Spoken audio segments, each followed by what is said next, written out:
Hi, and welcome back to the Dirtbag Baseball Talk Show here. Kirk McNabb with you as always. And again, continuation of what we started last week on our series of Beyond the Noise with Annemarie Lafferty and Robin Gargano from L4 Living and Loving Life. And it's more than life, but sports entails life, as you know, and stuff like that. So that's why we put it all together and stuff.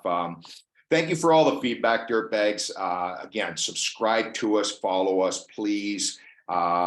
It's what drives us to bring series like this that we're talking about right here, right now. This truly, to me personally, is probably the most valuable series I can ever create because it's been probably 4 years in the making. I didn't have people that I could trust in this journey and making this series until now.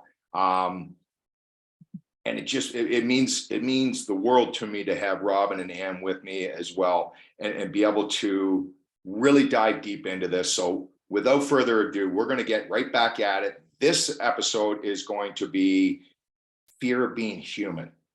And I think that's where it really all starts, isn't it, ladies? So welcome back.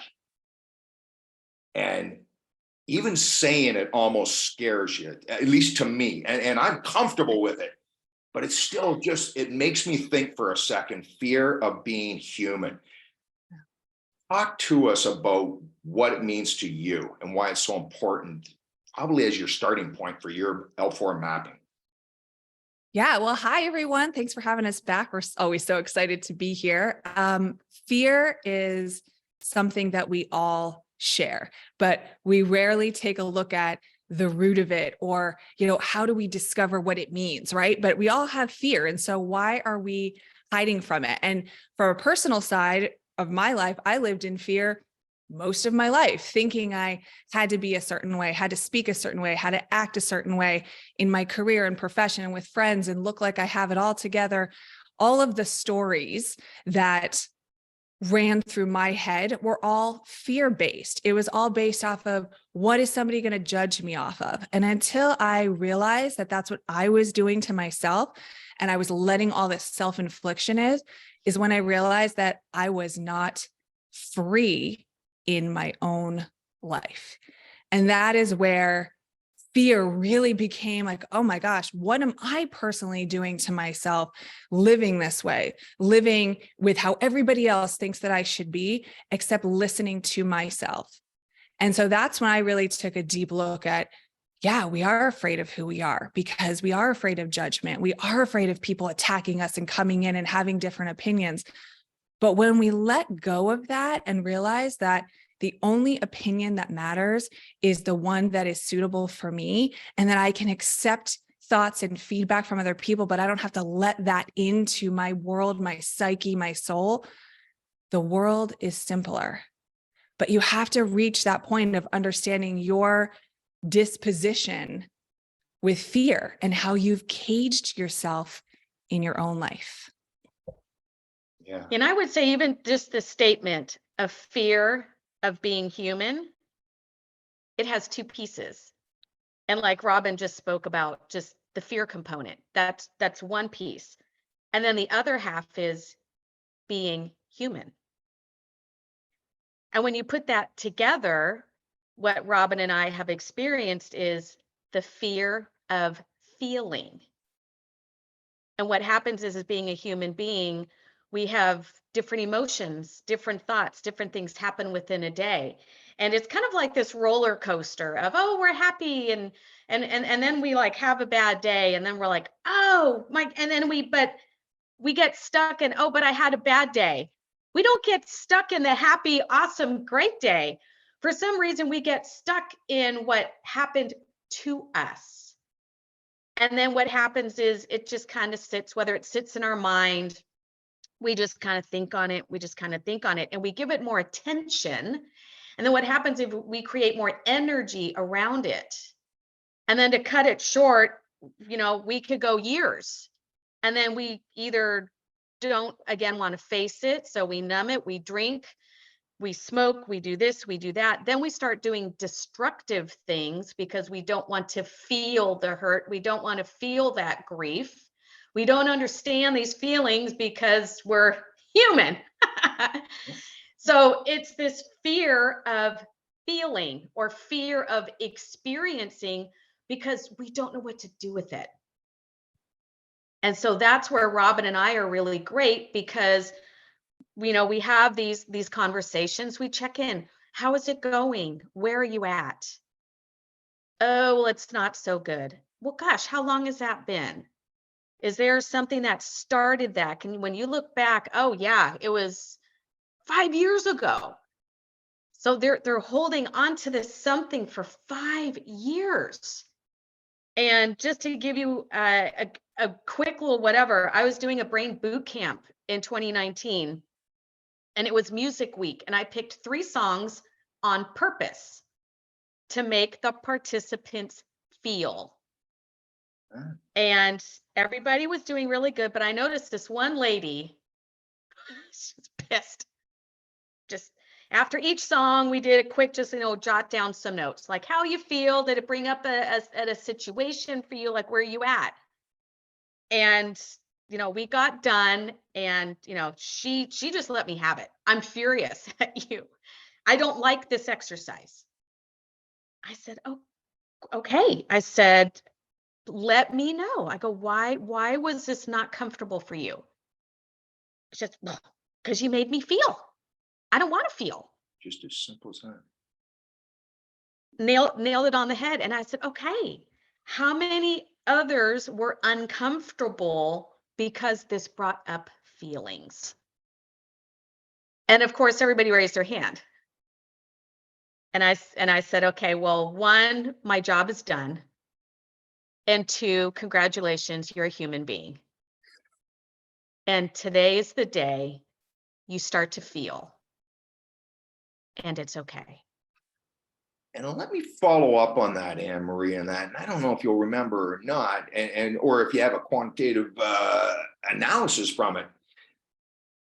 What you said there was one person took it upon herself to just say, you know what, I'm done with this lady. I'm going to call her on. Oh yeah, I'm because actually I'm done with surprised she you, stayed. but I was exactly really what- ready for her to walk out. Yeah, yeah, but good for her. Good for her. And my question is, the rest then said, me too. Yeah. But I think with every time we do a group setting, if we're doing a group setting instead of a one-on-one, that is from grade school till whenever, until retirement, and maybe even after retirement. Was there people that extended with you, carried on the conversation to you one-on-one outside of that, and just said, I was even fearful of admitting it until such and such stepped up and did that. That alone was a relief to me to realize, oh my God, I'm not alone. Yeah, that, and it's interesting how the other people said, but this is a safe space, because they knew me. This is, I think, the 3rd week, so they knew me. But also the second thing is they were willing to get uncomfortable because they knew, okay, if I break through this, if I break through, my sadness, my whatever, I know I'll walk out a different person than when I walked in. And they were willing to take the chance. Yes. Where with her, it really was a fear. It was a fear-based, but there was something about it wasn't okay to feel. Yeah. Yeah. Instilled in her mind over time, right? Exactly right.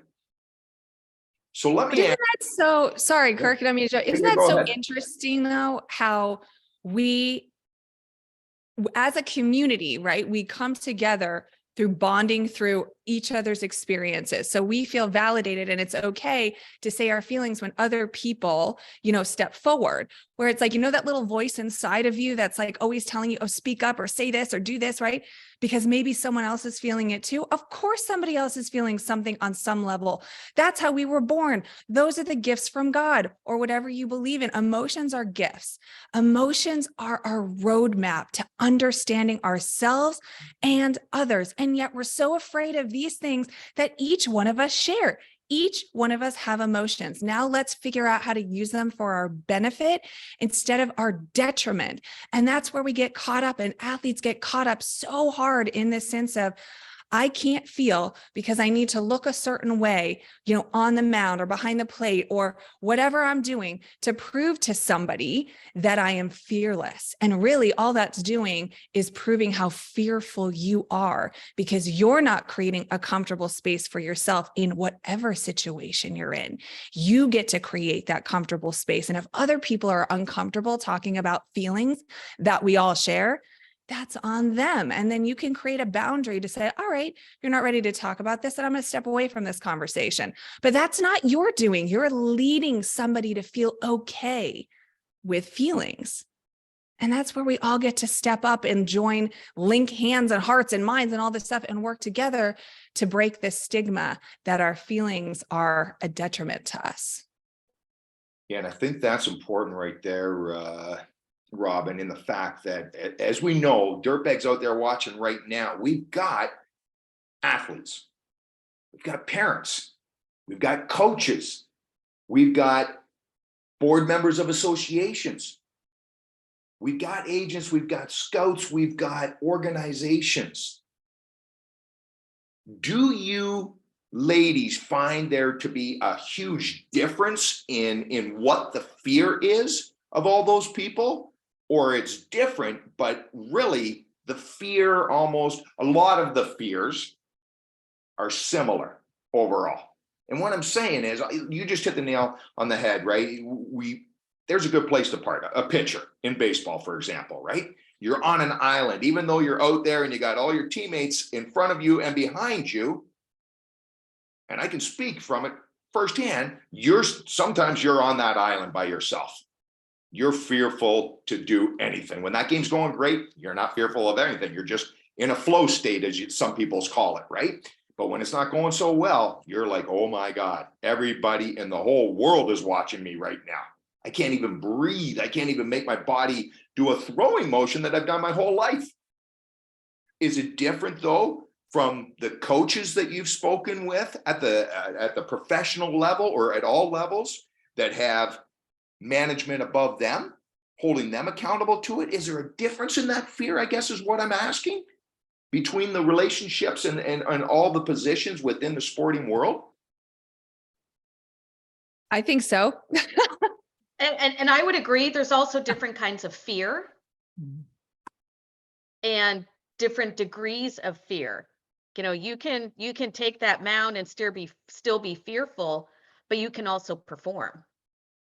So I think there's definitely varying degrees of where everybody is in their journeys. Yeah. Give me an example of that if you can, Annemarie. That's an interesting statement for myself, but also probably listeners out there. Your fear, you have some fear, but you can still perform. What are you thinking when you say that? Well, I'm just thinking back to just to a client that it was fear, and I'm kind of sifting through things. I'm like, well, what kind of fear? And then I got paralyzing fear. Oh, that's big. Just it felt big. It was just like, oh, I go, how? And then I start breaking that down. I go, wow, paralyzing fear, that's different. And then it's like, how are you in that body in that moment? How are your legs? Are you feeling strong and planted on the ground, or legs feeling kind of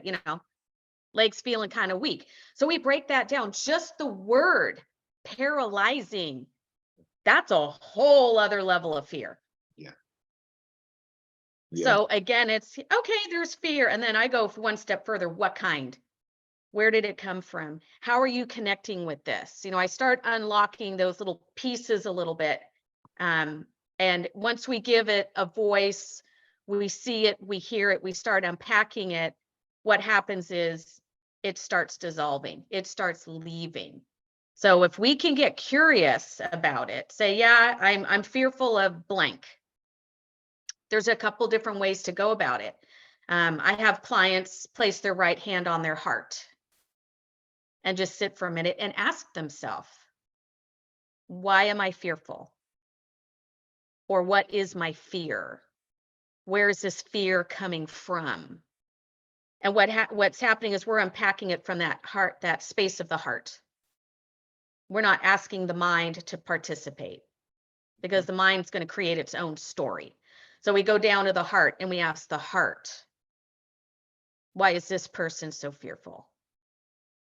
And then once we get the why, then we go back in and ask, and what does this person need right now? So they can start kind of self-work, self-care. When they aren't working with Robin, I say, they're on a bus somewhere, they're in a hotel and something comes up.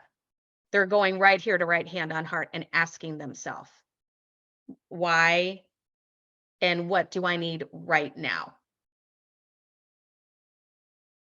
And that's next level intentional awareness right now. That's when we talk about beyond the noise. That's beyond the noise. That's a tool that you can use to help mitigate or understand, discover where things are coming from. And that's so important. Journaling also too. Like you would be so surprised with how many men love journaling now. Whereas before it was like, I have to journal. Like what in the, why? Well, because you're releasing all of this toxic energy that's sitting inside of you just by doing a scribble. Okay. You don't even have to write words. You can just feverishly like write whatever, circles, X's, O's, it doesn't matter. But when you get down to the nitty gritty of understanding, right, you do that right hand on heart, and then you go put pen to paper and you just unleash it. Doesn't even matter what you say, it's gone.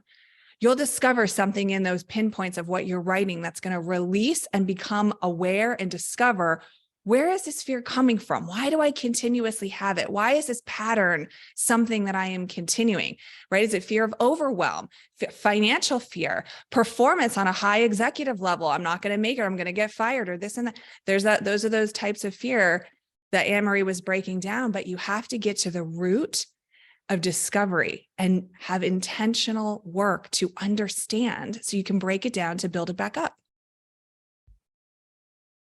I'm pausing for a second because I love both those examples and stuff. So for me, it was exactly right, encouraging people to get in front of that mirror and say it out loud. It wasn't just the fact of the mirror to be able to start with yourself in that journey or whatever and that, but it was to release it from my mind and say it out loud, because I think that's a huge thing that we are fearful of. Oh my God, it's okay for me to think it, but if I say it out loud, people are going to hear it and hold me accountable to it. Yeah. Well, then it becomes real. Yes. And then it becomes yours. And I like what both of you said there. Yeah, I like what both of you said there, because there's two other ways of becoming real, but giving you opportunities in a different way of doing it, dirtbags. One was out loud in front of the mirror for me or whatever now, but now I've got a second tool for me and a third tool. Hand over the heart and just taking the solace of it and the quietness of it, and not telling me what it was if I was working with you, so to speak, or whatever, and that or Annemarie or Robin, just for you to hear. But the journaling too, because you hit the nail on the head as soon as you said it at first, Robin. I was like, journaling, man. Yeah, I'm right there. I don't want to be writing that stuff down or whatever now. But I'm a speaker, obviously. I'm here doing this. I have no problem speaking out. But maybe I'm not a speaker, but I could journal it out. Yes. Yeah. And that's the great thing too, is that you just said something else too, that should be a pinpoint of awareness for someone. If someone's like, oh, I don't want to write that down, that's your clue right there. Why? Yeah. Why don't you want to write that down? It's a cue. When you are reserved to something, or you want to take a step back from something, and you're like, that's not for me, but you've never tried it. Okay, that's a fear right there. Where does that come from? Why? What have you taught yourself that this would be a bad thing? Or what are you creating in your mind that this is going to be a bad experience, right? So anytime you have an aversion to something that you've never tried, or that you're like, it's not for me, that's your cue right there to discover something about yourself. All right, let me sit here for a second and really understand, why am I saying this? Like, listen And to you just us. get curious. Yes. You just get curious. But why? But why? But why? You just keep asking. Yeah. And then sometimes the answers are just so silly, but you don't know it's there. It's just all running in the background. Yeah, I love it. I love what you're saying too, because again, it comes back to that power of knowledge, that NBC, that guy said, I was 44 years old, I think, before I ever really understood what it meant. I was like, what do you mean power of knowledge? You'd see it as a kid in the cartoon and the peacock and everything else. And, but then all of a sudden it hit me when I started learning that knowledge is power.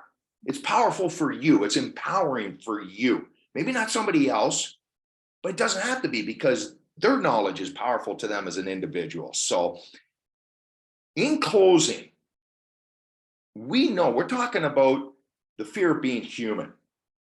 We know, that this taking the first step to reaching out to you two ladies is fearful enough. How would you just quietly and calmly recommend it to them?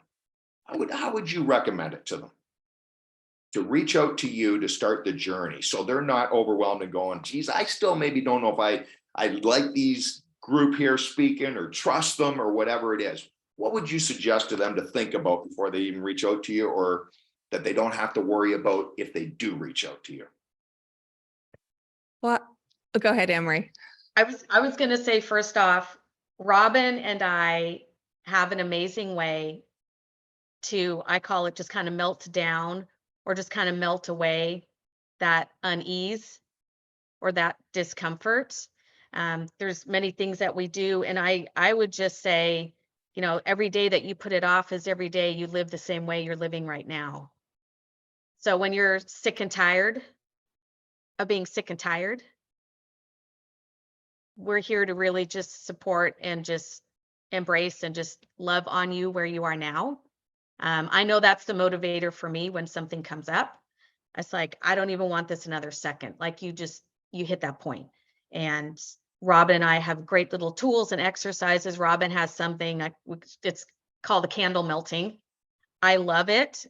And Robin is amazing when she does it. And it's literally just kind of just things just kind of melting off and down and away from you in a very just gentle and beautiful way. Yeah, thank you. And I would say, why not? What do you have to lose but to discover a better way of being in your own life, right? Aren't you deserving of that? Aren't you deserving of finding a better space for yourself or finding a better way of living? I think everyone's deserving of that. And so why not? It can just be that simple. And we can just have a conversation. Nothing has to be anything beyond that, just to get to know one another. But seriously, why not? One of the greatest things about ourselves is that we get to surrender to us. And I get a lot of controversy for that word, surrendering, because people think, oh, I'm going to surrender to my life. And that's not the way to be. But what I'm talking about is you're surrendering to the opportunity of knowing you. You are surrendering to all the things that are happening for you, around you, that are going to build you into a better human being. So surrender to the fact that you don't need to know it all. You don't have to know it all right now. This is the discovery process, and you get to surrender to yourself so that you can unlock that cage, let that bird fly free or let that cheetah run through the wind. Because why in the world would we want to not live as free as we can in this lifetime? Why do we want to trap ourselves? So just start somewhere. Why not? I'm not even adding to that. There's no need to add to that. That was so true, dirtbags. It's so right on. And just even the calmingness of both of them when they're speaking with you. I think that's we have a thing over here in France where I'm coaching and developing baseball, tranquil. So tranquility is really, and I know I'm going to practice right now and I'm at ease. I'm relaxed and so good, ladies. Again, where can they reach you? Where can they contact you? Annemarie? Sure. So my email is healingwithin11@gmail.com. And my website is www.healingwithin.us. And you can reach me at robin@l4livin.com or L4Livin L4living.com. And on our socials, it's L4_map_ for sports. So you can reach us on social media as well. And also too, Kirk, can we bring up on this last second that we all love feedback and we all want to hear from everybody, and those people that are kind of afraid, like you want to reach out, there's that fear right there. Reach out, tell us what you want to hear, tell us your thoughts, tell us things so that we can serve you in the best way that we can. But let's not be fearful to like express our minds or what's in our hearts and talk to us. Like write your comments so that we can help you, so that we know what you want to hear from us. We're not going to live in fear of anything about, our thoughts and overcrowd them. We're just going to go and do. So we love to hear from you. So don't be fearful of reaching out. Absolutely. Reach out. And if you are fearful at all or whatever, in that, direct message as well. Make a comment, show ideas if you want to. We're going to carry on. We're going to break down into the individual athlete suggestions, the parent suggestions. We'll keep rolling right through everybody that they encompass over the series and stuff. That we're not going to leave you out, we promise. But as we go through it, like Robin said, like Annemarie said, comment on the shows. And if it's something that personal and stuff like that, absolutely direct message them. That's where you want to go. Please, please, please do not live fearful. And every one of us at some point do it. That's why I put my hand. I'm not too big of a person to say myself, day to day, something to get through. Do not live that way. That's unfair to And do. I would just add that we're just a very judgment-free zone. Yeah. There is no judgment, that you are safe, that anything that is told to us, it stays with us. We don't report to anyone. And just also know that what we start a session with, it's always gone by the time we're done. So excellent. You may show up with something and then we work our way through it. And by the time the conversation, it's gone. So fantastic, for sure. So Dirtbags, we can't thank you enough. We do it for you. We cannot do it without you. Please like, subscribe, comment, and we will be right back next week with another episode. Until then, everybody get up, get after it, and get dirty.